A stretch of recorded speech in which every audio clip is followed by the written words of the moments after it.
كنت في مكان عام وأقبل علي شاب، أسأل الله أن يثبتنا وإياه وإياكم جميعا على الحق، واستقبلني بحفاوة بالغة جدا، وأقسم لي بالله أنه يحبني، وأسأل الله أن يجمعني وإياكم مع المتحبين بجلاله. ثم بكى، فقلت له أخي الحبيب أخبرني لما البكاء؟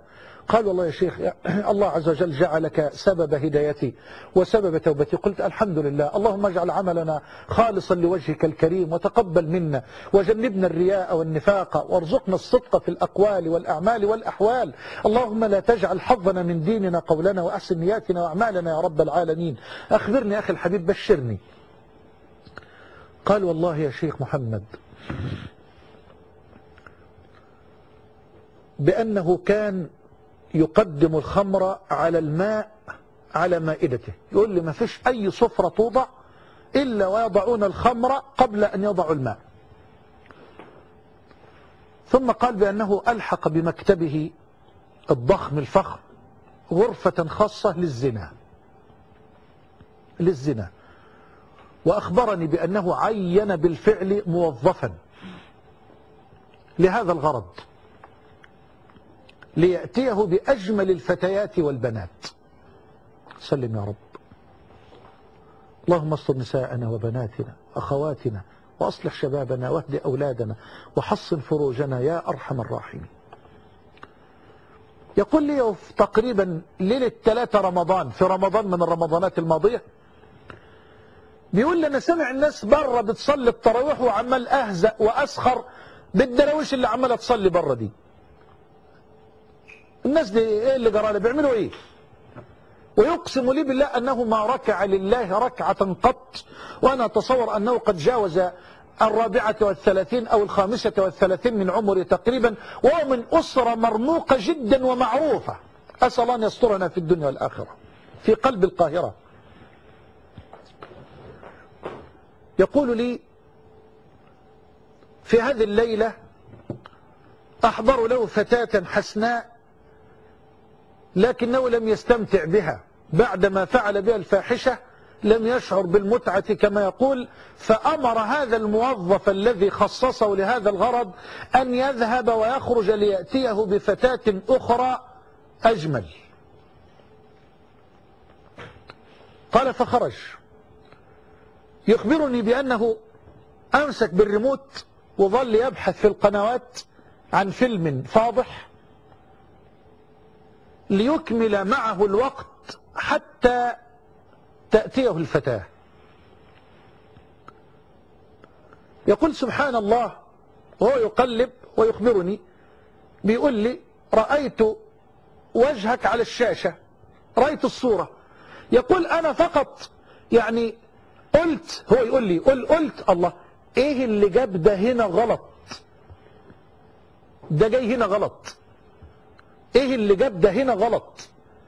بقول فانا انتظرت ثانية 2 10 ثواني بس يعني اتفرج على المنظر، اشوف المشهد، لحية وغطرة وفي تلفزيون، ما ينفعش، ده ما ينفعش هنا.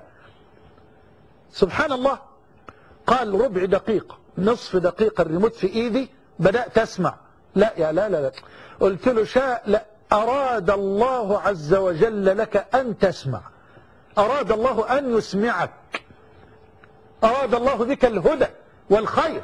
بقول بدأت أسمع، الله دقيقة دقيقتين قلت 3 دقايق، وضعت الريموت بدأت أبكي.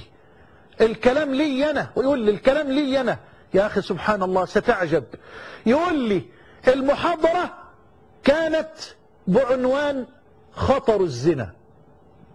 يا الله، تترتب ازاي؟ والله ما تترتب، لو رتبها بشر والله ما يعرف يرتبها، والله ما نقدر نرتبها.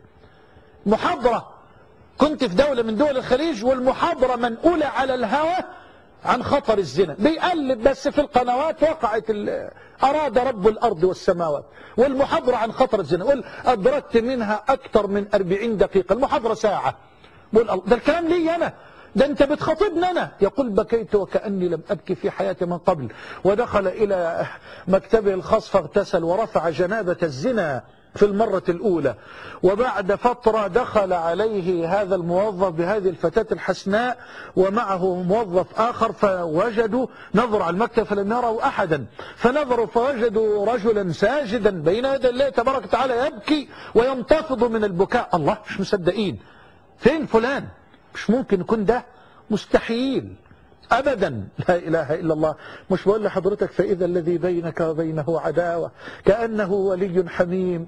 يا إخواني، القلوب بين أصبعين من أصابع الرحمن يقلبها كيف شاء. القلب يا جماعة عامل زي الغرفة المظلمة، الحجرة المظلمة، تدخل ظلام دامس، ما انت شايف حاجة، عمال تحسس بإيدك كده على الجدار عشان تجد زر النور، مفتاح النور، بمجرد ما يلامس طرف أصبعك مفتاح النور وتضغط ضغطة رقيقة جدا يحول نور المصباح الظلام الدامس إلى نور مشرق.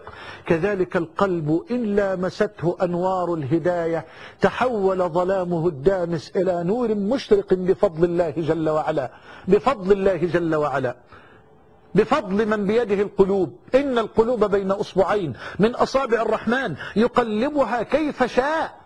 دخلوا فلان، خلص، ايه الموضوع، ايه اللي جرى، ايه اللي حصل، انت بتصلي، ده انت كنت من شوية. فبكى وقال والله حدث كذا وكذا وكذا وكذا. طب والبنت؟ قال لا، خلاص خلاص. الله، ذاق القلب حلاوة الإيمان، وذاق القلب طعم الإيمان. خلاص اصرفوها. يقسم لي بالله، الكلام ده كان يوم 3 رمضان، يقول لي والله العظيم كنت يوم 5 رمضان أنا وزوجتي في مكة للعمرة.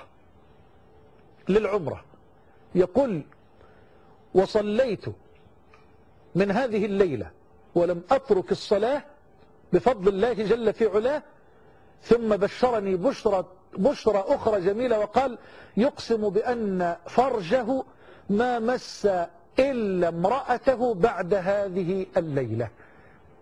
هذا فضل الله سبحانه وتعالى يؤتيه من يشاء، والله ذو الفضل العظيم.